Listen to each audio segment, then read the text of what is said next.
Good morning, Kingswood. Welcome back to Night Watch. Today we have an exciting news. We have exciting news for you, including a winter carnival, lunch, and many more.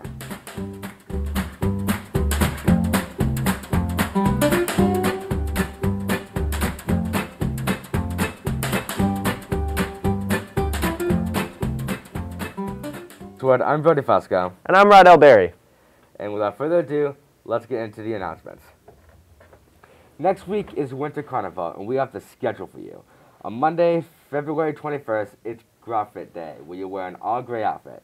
At 2:30, Mr. Myers is hosting arm wrestling in the cafeteria, Mr. Garcia is hosting a chess tournament at the Art Center of Room 136, and Mr. Walsh is hosting a crossfire game in the gym.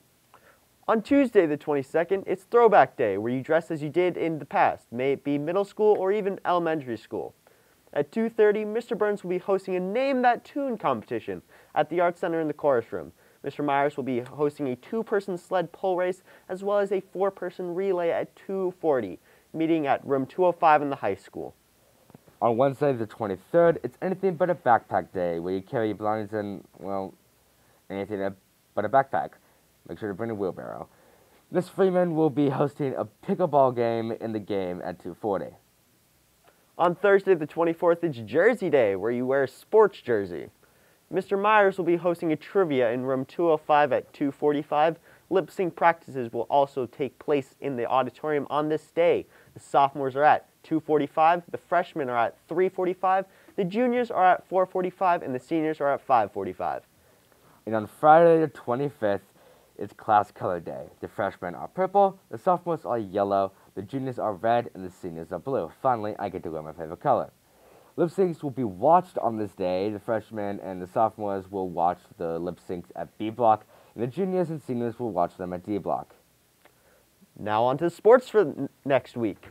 On February 19th, girls hockey has a home game against Keene at Popwellen at 6 p.m.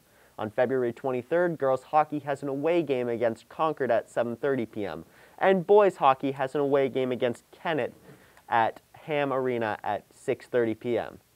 On February 26th, girls hockey has a home game against Bishop Brady at Popwellen at 4:30 p.m. And boys hockey has a home game against Berlin Gorham at Popwellen at 7 p.m. And now on to Athletes of the Week. Our female athlete of the week is Marina Roy of alpine skiing. Marina got her first high school first place finish in the giant slalom last week, as well as placing third in the slalom to be the top point getter for the girls team. And our male athlete of the week is Josh Pereskos of boys hockey. Josh scored his first high school goal against St. Thomas last Saturday. Josh's hard work hasn't gotten unnoticed, and he was awarded the player of the week, player of the game jacket. Congratulations to you two. Separately, congratulations to Quinn Dickey for qualifying for the boys' Alpine Meet of Champions. Despite a hand injury, Quinn will join the best in the state at the upcoming Meet of Champions. Good luck, Quinn. Now on to Elliot with sports.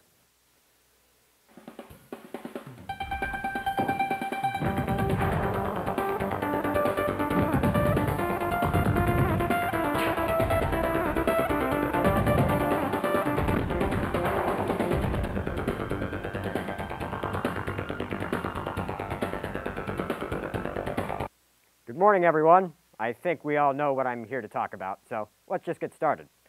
First of all, I would like to congratulate both the LA Rams and Matthew Stafford on winning their first Super Bowls. Yes, Rams, this counts as your first. You left St. Louis high and dry, so they get to keep that one from 1999. Now, what happened to the Bengals was a tragedy in motion.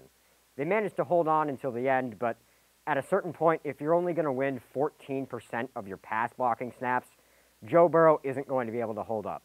That last play between Aaron Donald and Joe Burrow was really just a metaphor for the whole game. Burrow trying to make a play, the Rams getting to him, and his running back couldn't quite make the catch. Over to the Rams side of things, I think it's safe to say that the Lions are officially the worst franchise in the history of sports. 12 real years with Matthew Stafford as your quarterback, and you couldn't win a single playoff game. The Rams get him for one, and they win the Super Bowl. But in all seriousness, talking about the Rams for real, congratulations to Cooper Kupp for capping off one of the greatest ever seasons for any player, and definitely the greatest by a receiver, with a magnificent game and the Super Bowl MVP. Congratulations to Aaron Donald for continuing to dominate, and to OBJ, Jalen Ramsey, and Leonard Floyd for their first Super Bowls, and Von Miller for his second. You earned it, guys. Also, Bengals, please draft an O-lineman this year. I know it worked out last year, but don't try it again. Moving to the NBA. A couple more trades happened, so let's just try to get them out of the way. The Mavericks traded Kristaps Porzingis to the Wizards for Spencer Dinwiddie and Davis Bertans. I do not understand this move at all, so I'm not going to talk about it out of protest. And of course, the big one, Ben Simmons, Andre Drummond, and Seth Curry from the Sixers over to the Nets in exchange for James Harden. I'll try to keep this short because honestly I could talk about this trade all day, but this trade gives the Nets a lot more of what they needed all around wise. They have more size now, more playmaking, more defense, and more rebounding. And if Kyrie can come back full-time, which they think might be able to happen, then they're going to be very scary. And for the Sixers, Joel Embiid and James Harden is the best center guard duo since Kobe and Shaq. No offense to Steve Nash, of course. So, yeah, they're pretty scary too. Well, that's going to do it for me, Kingswood. Thanks for stopping by, and now, back to the news.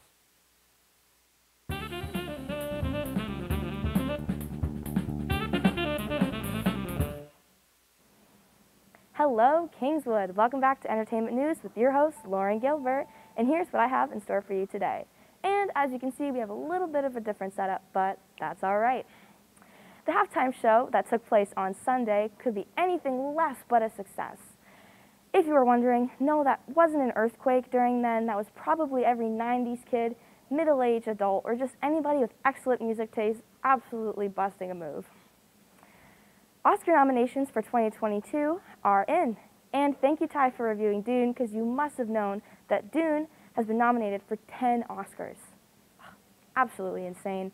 And other nominations include Andrew Garfield for leading actor in a role, for his outstanding performance in Tick, Tick, Boom, and Kristen Stewart is another nomination for actress in a leading role for her performance in Spencer. I haven't seen nor heard of what Spencer is about, but it must be good because of her Oscar nomination. Pete Davidson has returned back to Instagram after Kanye's consistent bullying and harassment to him. Other victims of his harassment recently are Kim Kardashian, Kid Cudi, and Billie Eilish. Kid Cudi and Kim Kardashian more or less, but it must be pretty exhausting. Kanye, man, you gotta settle down. Take a breather, man. Anyways, Rihanna is pregnant, and I know that's probably not a shocker anymore, and you've probably heard it by now. But my only question is, what is she going to name her kid? I'd make a joke and say, like, blanket, but Michael Jackson already beat us to that one. And for What Is Lauren Listening To this week, I've selected Don't Stop the Music by Miss Rihanna herself. I know everyone's probably heard of this song by now, but it's just so catchy that you can't not listen to it. I bust a move every single time I play it. All right, Kingswood, that's it for me. Once again, I'm Lauren Gilbert, and I'm signing out.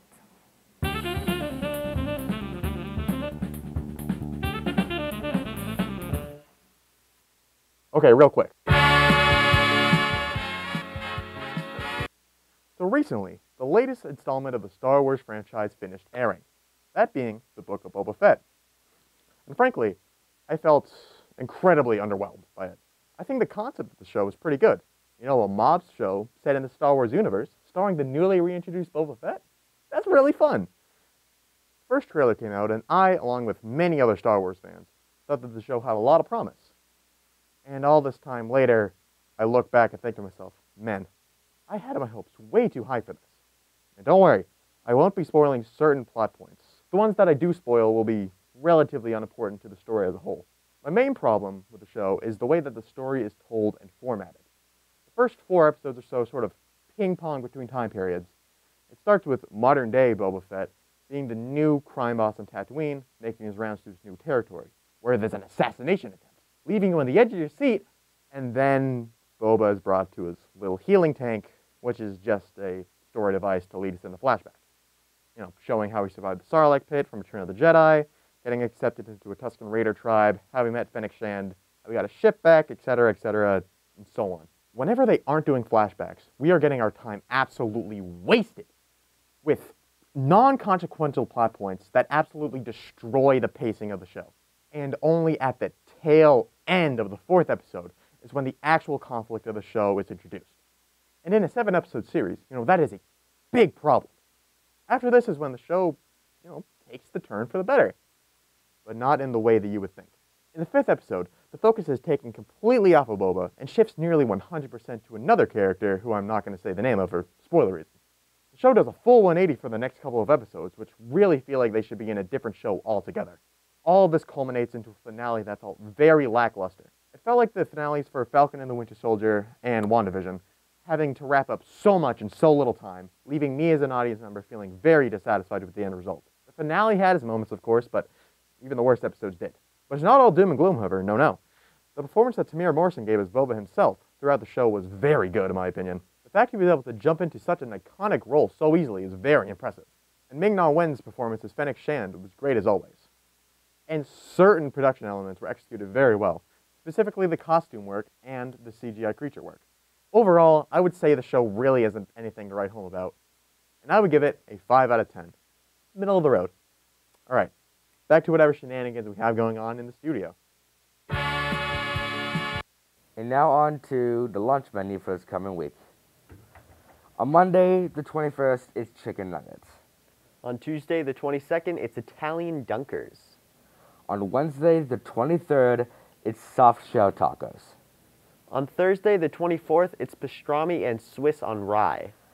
And on Friday, the 25th, as always, it's pizza.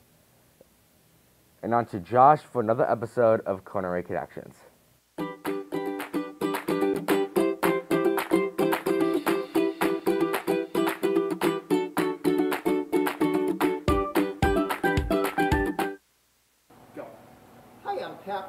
Chef Instructor at Lake Region Technology Center in Wolfboro, and I'm here with Josh, and he's going to show you how to make shrimp scampi, and it is delicious. Josh? Alright, to start, I've already melted the butter with the oil and starting to cook the shrimp for the sake of time till it's pink, and then now we're going to add the garlic. Well, how long do you cook the shrimp for, Josh? 1 minute. Until it's pink, right? Yeah. Awesome. Keep going. How long do you cook the garlic for, Josh? Half a minute. Because you don't, why only a half a minute? So you don't want it to get like brown and then get bitter. Yeah, that's a really yucky taste. Yeah, and make the dish taste bad. Yeah. And now we're going to add the wine. Let that all burn off and simmer. Because you just want the flavor of the wine, you don't want the alcohol in the Yeah, wine. and then when you're eating the dish, you don't want to get drunk. Yeah, no, over. we wouldn't want that. He's under very close supervision. Okay, so what's next, Josh? So we're going to add the lemon juice. And that's nice for flavor. Yep. Get this out of your And way. then let that all incorporate with the shrimp. Yummy. Mmm, Then we're going to add the spaghetti. yeah. And that's pre-cooked, right? Yep. Yeah. For the sake of time. For the sake of time, we would never get it done if we had to boil it. Yep. It would probably take like an hour. Well, 10 minutes. Alright. And then once all that is incorporated, we're going to add the parsley for garnish and flavor. Oh, that looks very colorful, and I'm going to ask if I can have some of that when this video is done, Josh. Alright. So you're ready to plate now, right? Yep. All right. Well, Josh is busy plating that up. I'm just going to say our restaurant is student-run. Josh is one of the lead people in it. We're open Tuesday, Wednesday, and Thursday from noon to 1:30. By reservation only, and our phone number for the reservation list is 569-2922. Josh, tell me about some of the things you've done in the restaurant since you've been here. What do you like doing? I like cooking on the line. You like cooking on the line? What station do you like cooking the best? The fryer. The fryer? Everyone does.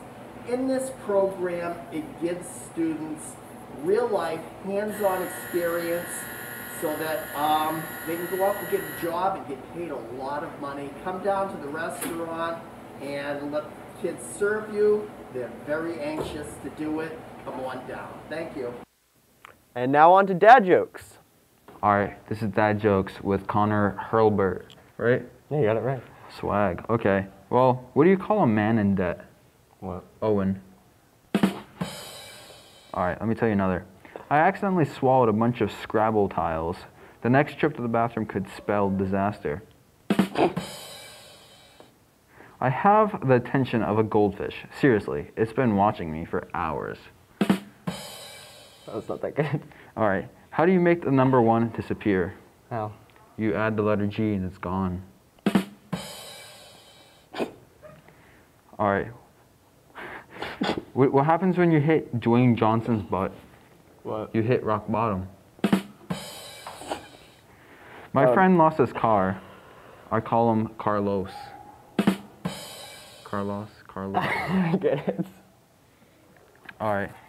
I put up a high voltage electric fence around my house. My neighbor is dead against it. Okay, last one.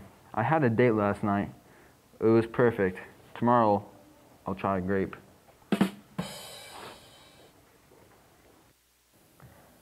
Thank you for those God-tier jokes. Do you want to be a guest anchor on this show, like right out here? Then go ahead and schedule Mr. Geezer for task on Fridays. First, you watch the process of the show being recorded, and then you'll be able to be on it yourself the very next week. So like I said, if you'd like to get involved, schedule with Mr. Giesler on Fridays. For our last 2 announcements, we have ASVAB testing is happening on March 10th. Make sure to check the email for a link by Ms. Crane or go to the guidance office if you're interested. And class officers, please submit your sign-up sheets for Winter Carnival. They are due by February 18th. Thanks for watching Night Watch. We'll see you next time. I'm Brody Fusco. I'm Rydell Berry. See you next time.